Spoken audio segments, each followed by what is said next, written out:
little over 20 years ago, tragic events occurred in a Dartmouth neighborhood at the hands of two teenagers. Two Dartmouth professors were stabbed to death in their own home by a couple of kids that they let in based on a lie. In the end, the double homicide divided many in the community when it came time for punishment.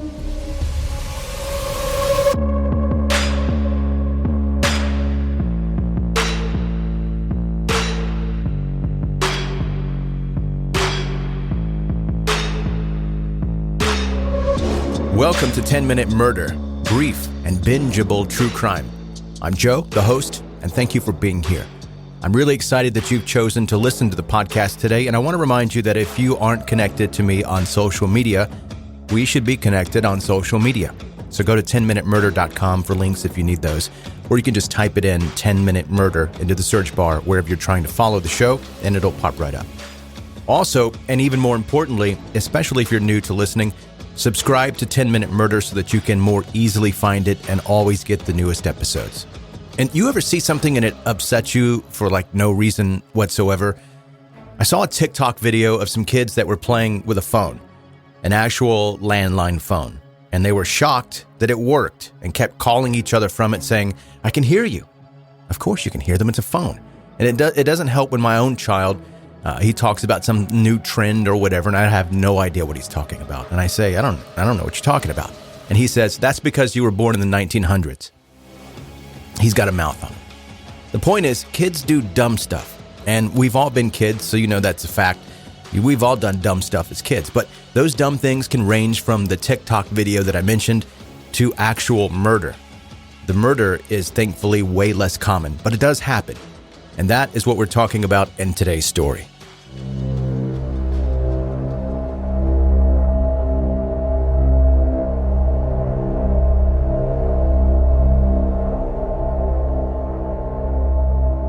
A cold night in New Hampshire on January 22nd, 2001. A family friend, Roxana Verona, was arriving for dinner at 6:30 p.m. at Half and Suzanne Zantop's home in Etna, about 4 miles from Dartmouth College. Half and Suzanne were professors there. The Zantop home was located in a very remote section, and it was surrounded by woods on 3 acres and was pretty much invisible from the road. When Roxana arrived, the doors to the house were open, and it was silent, much too quiet for there to be a dinner about to happen. She stepped inside and found both Half and Suzanne on the floor, lying in pools of their own blood. Both had multiple stab wounds to the head, chest, and neck. The first police officer on the scene reported that Half Zantop, who was 62 years old, was lying on his right side on the floor of his office with blood on the lower border of his blue pants, and his head was resting on the lowest shelf of his bookcase.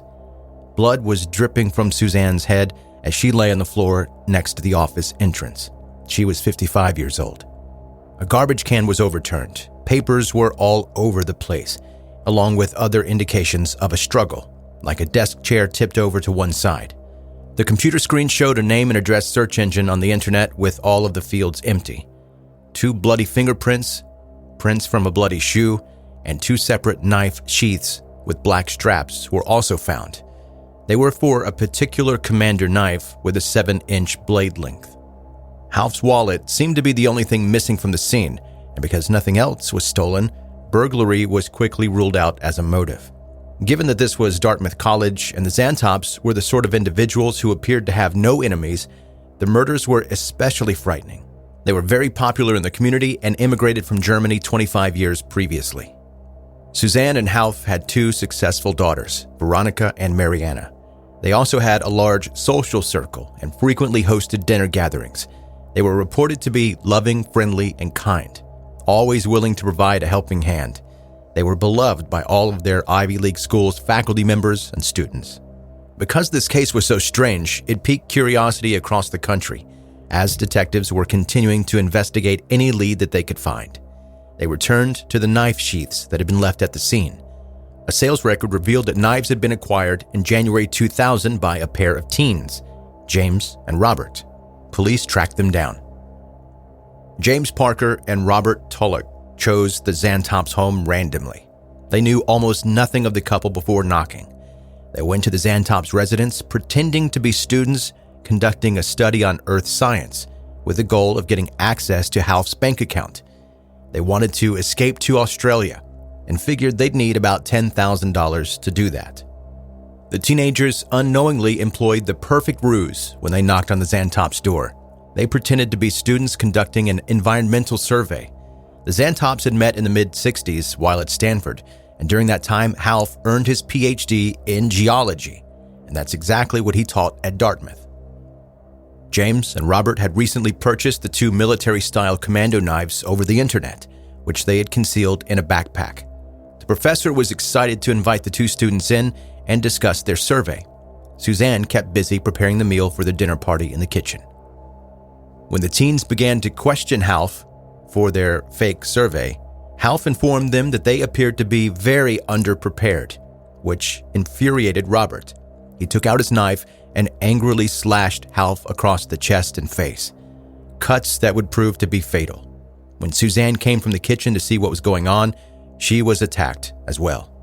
After killing the Zantops, James and Robert stole $340 from Half's wallet and fled, covered in blood.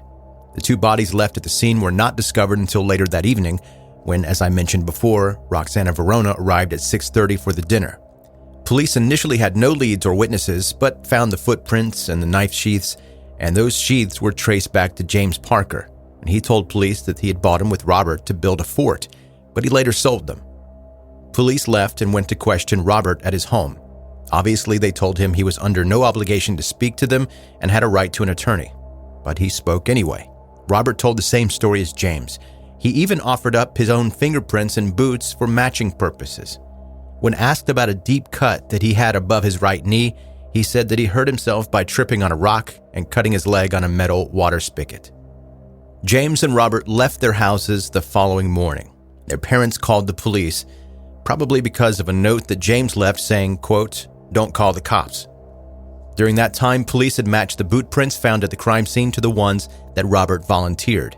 The fingerprints of both teens also matched those left at the Zantops.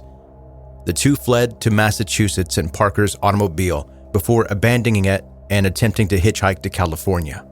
Police issued a warrant for Tulloch's arrest while they were looking for Parker to question further.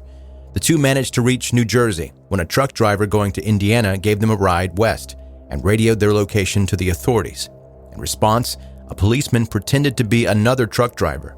He offered them a lift out of Indiana heading west, and when the pair left the truck stop, they were arrested and taken back to New Hampshire. Although James and Robert were both under 18, 16 and 17 years old, they were charged with multiple crimes, including the murder of the Zantops, and prosecuted as adults. James agreed to testify against Robert as a witness in exchange for a lesser charge. Robert made an unsuccessful attempt to claim insanity to avoid prosecution. Parker and Tulloch ultimately entered guilty pleas. Parker to first-degree murder and Tulloch to second-degree murder. James sobbed at his trial, while Robert remained emotionless and avoided looking at the Zantops' daughter, Veronica, as she read a victim impact statement in court. According to Veronica, her father's name, Half, is German for help, and his generosity and openness made the crime possible, making, quote, their deaths seem like the greatest violation. James Parker was sentenced to 25 years to life in prison with the possibility of parole after 16 years. Robert Tulloch was sentenced to life in prison without the possibility of parole. Both of their sentences have been reevaluated. Parker requested an early release from prison in 2019. In jail, Parker earned a master's degree and was a model prisoner, according to his attorney. Professor Alexis Jeter of the English department, a close friend of the Zantops, expressed her concern about Parker's release, which caused a rift in the Dartmouth community. Jeter questioned Parker's ability to change while incarcerated and pointed out that he had access to a powerful attorney, which allowed him to win a lesser sentence at trial. On the other hand, Phil Pacoda, a close friend of the Zantops, argued that Parker's sentence should be commuted to demonstrate to the other prisoners that rehabilitation while doing time is rewarded. Parker later withdrew his appeal and will remain in prison until at least 2024.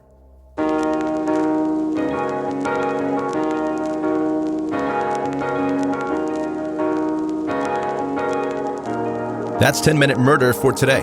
Brief and bingeable true crime. Thank you for listening. And as I mentioned at the beginning of this episode, if you are not yet subscribed to 10 Minute Murder, sure, you're listening. That's a good thing. That's something I enjoy that you're doing. You're doing something that's making me happy right now. But to make me ecstatic, you'll subscribe to 10 Minute Murder. You don't have to. This isn't some kind of ultimatum I'm giving you, but I'm trying to help you find the podcast quickly and easily and always have access to the newest episodes. That's what you get when you subscribe. It costs $0 to do that. So wherever you're listening right now, hit the subscribe button. If you have Facebook, Instagram, Twitter, those type of things, you can go to 10minutemurder.com and find the links to where you can connect with 10 Minute Murder, or just as easily in the search bar of any of those social media places, type in 10 Minute Murder and it's going to pop right up. Thank you for listening to 10 Minute Murder. Be safe and make good choices.